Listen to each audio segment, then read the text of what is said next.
Well, as an IBMer, I'm thinking of a technological fix to this, but it kind of involves going deep into the social sentiment analysis, the psycholinguistic analysis and semantic analysis of what your customers are doing in the social space to understand why they're complaining, who's causing that virality and all that kind of stuff.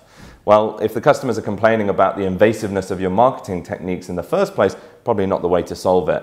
So really this is about a traditional, again, setting the policies, the brand translation into how you interact with customers and establishing how much data you're going to collect, why you're going to collect it, what you're going to do with that data, and really establish what I call a value exchange.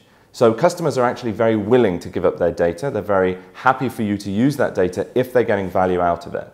So what I mean by that is you need to be transparent, you need to be open, you need to be clear about the value that the customer's getting from them giving you the data and then hence receiving a more personalized experience. And again, that needs to be done in alignment with your brand. So we're talking about really investigating what your core brand values mean in this new space of digital marketing and kind of personalized marketing.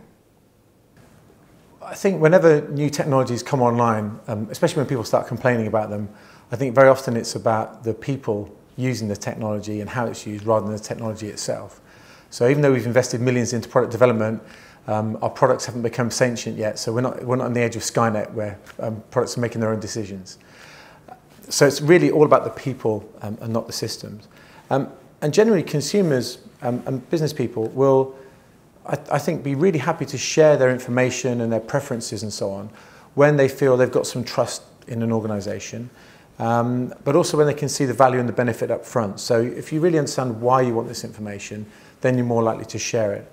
And so that does build the trust. And also I think people are very keen to work with clients they feel are compliant. So compliant with the law, but also passing that reasonable bloke test of, am I using this data in the right way and for the right purpose?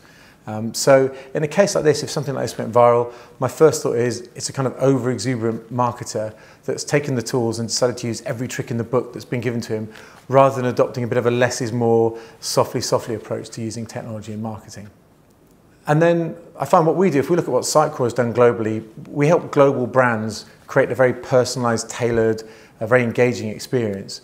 And we absolutely do this by helping them to, personalize using data, but where possible, make that as demand-driven as possible so that the customer decide the level of personalization, if you like, and engagement they want.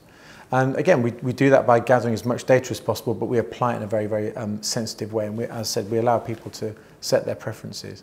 I often like to use the sort of face-to-face test in something like this.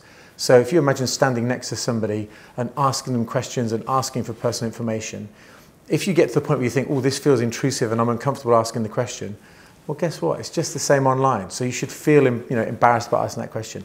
So I apply that face-to-face test all the time because, in the final analysis, we're still working in an environment where it's people buying from people. It isn't just systems to systems. Okay, well, the most important thing is to work with your customers when you're developing the tools. And the other thing is, just because you can doesn't mean you have to always implement a certain way or a certain technology. And the third most important thing really is that, for example, with website personalization, you can do a lot. You know so much about the user when they come to your website, but you don't want to spook them. That's the most important thing. You need to think very carefully about how you actually practically implement such tech on, say, a website.